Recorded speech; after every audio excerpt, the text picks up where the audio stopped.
So, maybe you're in the market for a new car and you're wondering, is it time? Do I switch to electric? There are countless people wondering the same thing, and it's easy to see why, because major manufacturers are releasing new electric cars left and right. Today, we're going to go over the top 5 reasons you should and the top 5 reasons you shouldn't buy an electric car in 2021. My name is Ben, and welcome to the Roll Cage.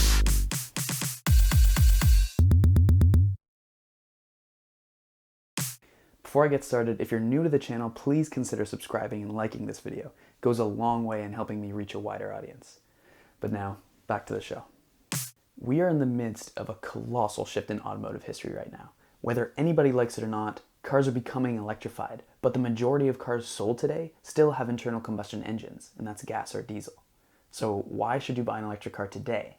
Let's find out. Reason number 1. Electric cars are nicer to trees. Now, this may come as a surprise to you, or it might not, and I can already hear people yelling in the comments about how electric cars actually produce more harmful emissions. And while there's parts of that are true, it's more complex than you might think.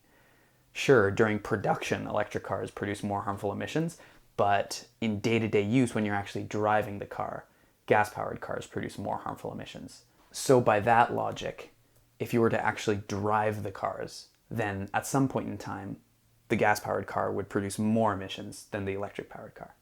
Depending on where you get your electricity from, whether it's hydro, coal, or nuclear, that tipping point can lie between 6 months and 2 years. So all you conspiracy theorists who think Elon Musk is out there to ruin the planet, I'm sorry to tell you that you've been misinformed.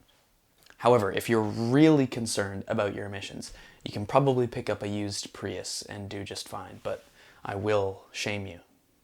If you want to learn more about the environmental efficiency of electric cars, Donut Media made a really great video that I've linked up here, and you can find the link down in the description below.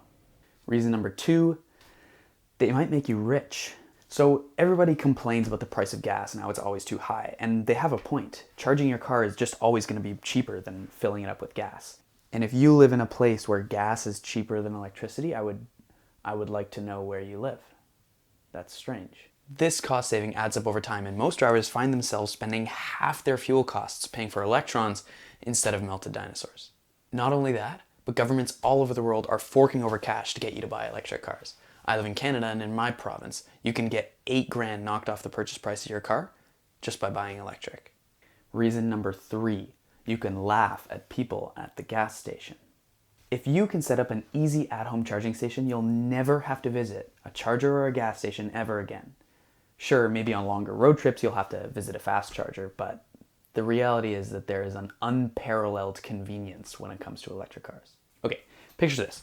You wake up, you're late for work, get into your car, realize that you almost have no fuel. So you go to the gas station, but it's packed because it's like 9 a.m. You wait in line, you accidentally select the higher fuel grade, so it's just more expensive now. Then you book it out of there like it's the apocalypse, and your intern had already drank your coffee by the time you get to work, so you're flustered, groggy, probably have to stay late. But imagine if you had an electric car and you just woke up and your battery was full, and you never had to worry about that again. If your commute consists of like 95% short drives or city drives, then the convenience of electric cars just makes a lot of sense. Reason number 4, more parts, more problems. Engines have been in development for hundreds of years. But even after all that time, they're still complex machines with lots of moving parts.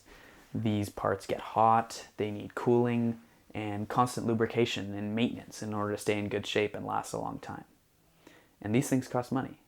But when it comes to electric cars, there just simply aren't as many moving parts. They don't need oil changes, and they barely need any maintenance. If you've ever been frustrated with your dealer constantly asking you to bring your car in for regular maintenance, checks and repairs and recalls about small things that end up taking days, and you gotta get a loaner car or something, then you just won't have to worry about that as much with an electric car. Reason number 5, you'll get a stronger neck. Some aspects of driving an electric car are just completely different than a gas-powered car. For instance, when you floor the throttle, an internal combustion engine car spits in more fuel, causes more explosions, spins faster, generates more torque. Especially in turbocharged cars, this can take a long time, and that's why there's a delay from when you put your foot down and you actually get moving. In an electric car, however, things are completely different. The torque delivery is instantaneous. meaning day-to-day driving is just a lot zippier. Now, you don't notice this acceleration as much in cheaper electric cars, but even something like the Mini Cooper Electric will feel like a little rocket ship. Now, this cool technology extends to the brakes as well. In most, if not all, electric cars, you can enable what's called regenerative braking, where when you slow down or lift your foot off the gas pedal, the brakes will engage and recharge the battery. Some cars will even let you go into one pedal driving mode, where you never need to touch the brakes if you don't want to, and lifting your foot off the throttle will eventually bring you to a complete stop. So even if the ballistic acceleration won't make your neck ripped, there's no denying the fact that there's some cool tech in electric cars that will change the way we drive. But let's take a step back and think about this from a different perspective. People keep talking about EVs as the future, but why aren't they the present? Why are people still throwing money at liquid horsepower and dealership repair centers at the sacrifice of polar bears and instant acceleration? Let's find out with the 5 reasons you shouldn't buy an electric car today. Reason number 1, you might not have a garage. As I mentioned earlier, the convenience of electric cars makes ownership incredibly practical if you have somewhere to charge it. But the reality is that a lot of people living in cities or apartment buildings might not have that space and might not be able to run a wire from, say, their house to the street. Maybe even your workplace doesn't have a charging port. If you have to rely on charge ports along your daily commute, you're not going to be praising the practicality of your EV. The reality is, for a lot of people, just going to the gas station and filling up for 3 minutes outweighs the hassle of charging. So reason number 2, they might not make you rich. So remember when I brought up all those points about how electric cars are cheaper than gas cars? Well, they're all true, except the purchase price of an electric car is way more expensive than its gas-powered counterpart. Take the Audi e-tron, for example. When you compare that to the price of an Audi Q5, it's almost twice as expensive. To pile onto that, some governments won't give you the grant if your car is worth more than a certain amount of money. For instance, where I live, there's no Tesla that qualifies for a government grant, making it pretty hard to justify the $50,000 Canadian plus price tag. Reason number 3, people at the gas station might laugh at you. It takes something like 3 minutes to fill up at a gas station. But even the fastest chargers, with the cars that can accept the fastest charging, will go from 20 to 80% in at least 30 minutes. Now, with better planning, you can reduce the amount of time you actually spend at each charging port, but we just aren't at the stage where electric vehicles can be charged as quickly as gas cars can be filled up. Until that becomes a reality, a lot of people will just refuse to switch over. Reason number 4, they don't go as far yet. Now, I'll admit, in something like 2 years, this point will probably be invalid, since electric range is just increasing so quickly. But right now, a lot of EVs still have much poorer range than their gas-powered counterparts. Take that Mini Cooper I was talking about earlier. It can only go 110 miles, or about 180 kilometers. Even something like the Nissan Leaf can only go 226 miles, or about 365 kilometers. The average midsize crossover can almost go twice as far on a single tank of gas.